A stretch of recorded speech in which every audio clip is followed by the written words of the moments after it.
Assalamualaikum warahmatullahi wabarakatuh. Di sini saya Siska Putrastari akan menjelaskan secara singkat tentang materi etika profesi hukum. Nah, di sini etika berasal dari bahasa Yunani yaitu ethos yang berarti kebiasaan, adat atau secara umum itu dapat diartikan sebagai suatu peraturan atau norma yang dijadikan acuan atau tolak ukur perilaku seseorang yang berkaitan dengan baik dan buruk. Nah, serta merupakan tanggung jawab moral. Nah, di sini etika juga dapat diartikan sebagai sebuah penilaian atau acuan yang menentukan bagaimana seharusnya manusia hidup dalam masyarakat. Kemudian moral berasal dari bahasa Latin mos yang berarti kebiasaan atau adat. Nah, di sini hampir sama dengan etika.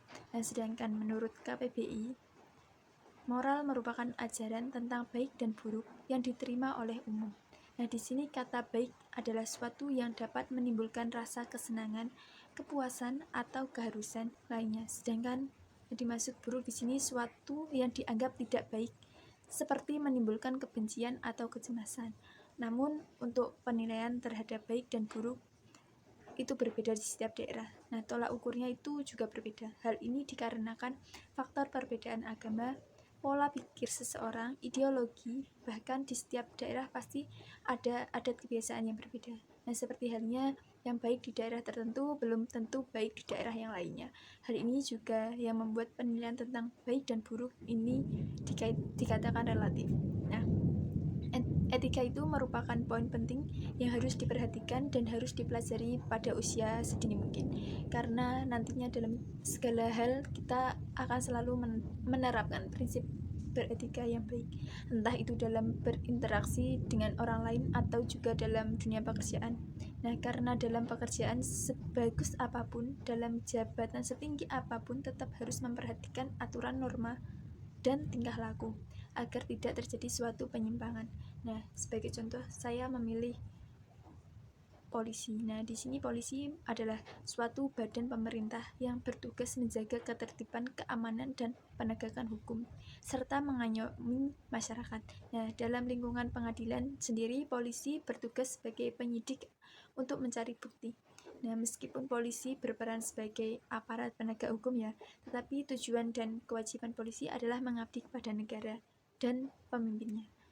Pada saat memutuskan untuk melakukan penangkapan dan penahanan, polisi sudah menjalankan pekerjaan yang multifungsi, yaitu tidak hanya berperan sebagai polisi, tetapi sebagai jaksa dan hakim sekaligus. Sebagian besar kasus yang menyangkut citra polisi terjadi ketika polisi melakukan penyidikan. Nah, melihat keadaan seperti ini, seketat apapun undang-undang yang mengatur, jika aparat penegak hukumnya tidak menerapkan moral dan integritas yang baik dalam bertugas, maka hasilnya tetap saja tidak memuaskan. Nah, dalam hal ini, penangkapan dan penyidikan polisi rawan melakukan pelanggaran kode etik atau menyalahgunakan kekuasaan. Nah, jadi sebaiknya sebagai anggota polisi yang sadar untuk menerapkan moral dan integritas yang baik, serta melaksanakan tugas sesuai dengan kode etik, agar kedepannya Kepolisian Negara Republik Indonesia menjadi instansi yang lebih baik. Sekian dari saya, apabila ada salah kata mohon maaf. Wassalamualaikum warahmatullahi wabarakatuh.